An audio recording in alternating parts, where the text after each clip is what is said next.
Here's the story. I didn't finish the story yesterday. There was some sort of a technical difficulty, so I'll just finish the very end of the story, even though what was put up is a story in itself. We're talking about Rabbi Meir of Rottenburg.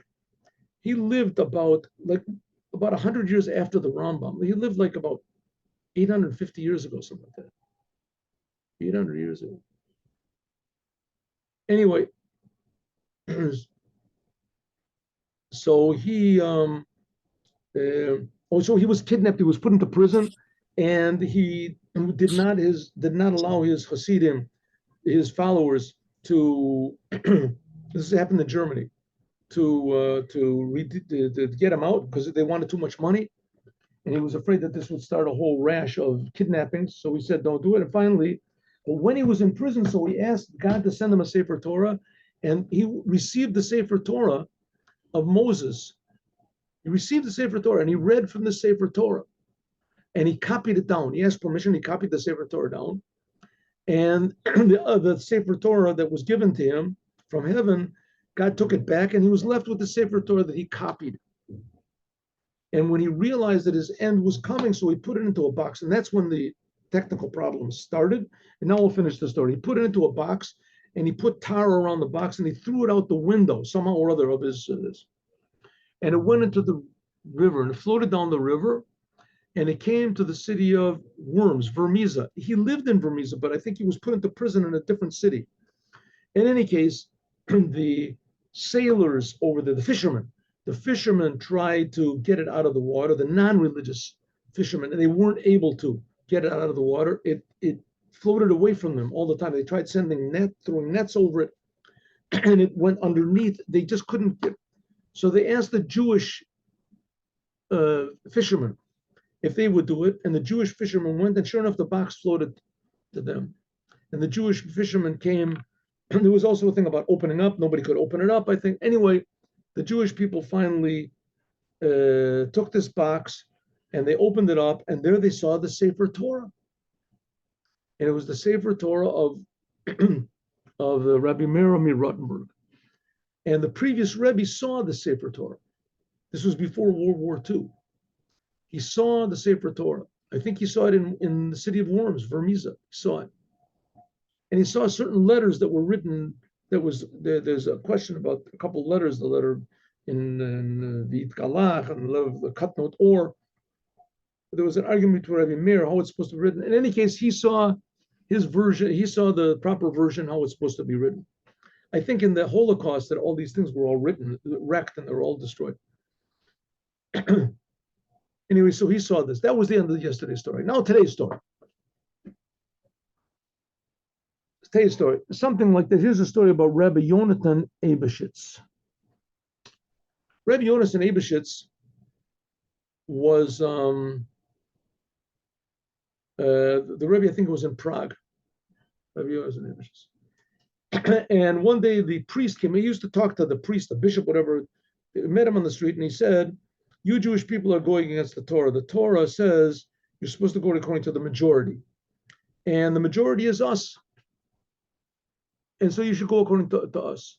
You should go according to the whatever it is, the church. We're the vast majority. We got you guys outnumbered 500 to 1. You should be, or 100 to 1, whatever it is. You should be." So he said, "Well, the reason that you've got us outnumbered is because you're stupid. That's why. We don't have to go after stupid people." "What? Stupid? How could you say such a thing like that?" He said, "Yeah, I'll show you. So come with me this Shabbat. We'll come to the Jewish sector, and come with me. Take off your crosses and your things like that. Dress regularly. Do me a favor. Come with me." They come and they go into the synagogue in the middle of everybody sees the rabbi is coming in. The great Rabbi Yonatan Eibeshitz. I heard it was the name of Rabbi Yonatan Eibeshitz. It could be in the name of others. Could they get Rabbi came in? So everybody stood up. "May I read from the Torah?" "Of course, the rabbi will read from the Torah. This is a tremendous honor for us. We would." So he starts to read. Let's say it's this week's Torah portion.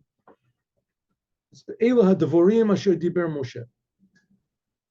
So it says, "Ve'ele HaDevorig."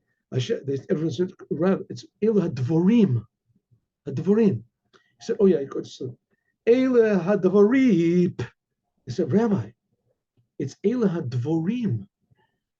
Oh yes, Eile hadvaril. They said, listen, Rabbi, maybe you don't feel good.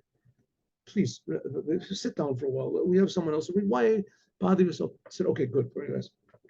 Now come out into the street. They went into the street. He said, do what I do. Look, they look up, look up in the sky, and he says, Rabbi, what are you looking at? I said, well, I'm looking at, I see the angel Michael. So people come over and they say, what's going on? Says, the rabbi he sees the angel Michael. He looks up in the air.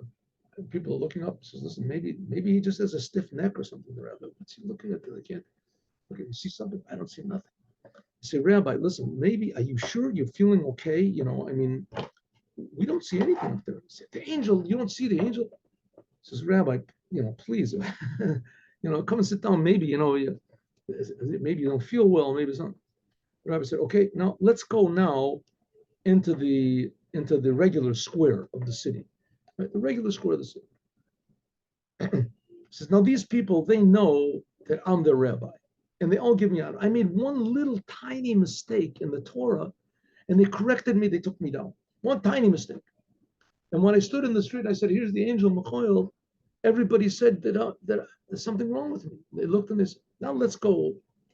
They went in the regular square, town square, and he says to the bishop, now you just do what I do and say what I say.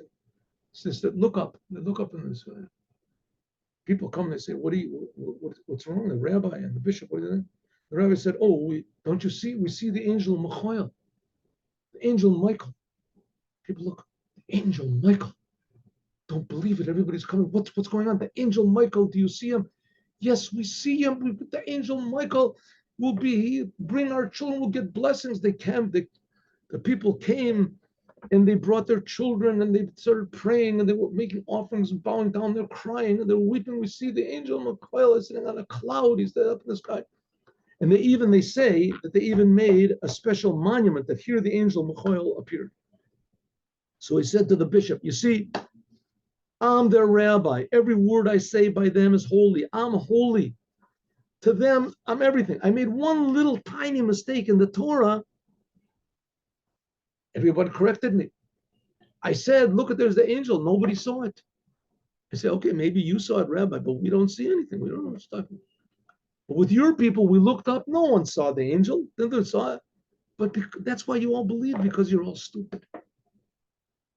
And Mashiach is going to come and educate the whole entire world on the truth of the Torah and the untruth. It says sheker nachalu avoteim, and the untruth of all of the other beliefs. Have a good day with Mashiach now. Yeah.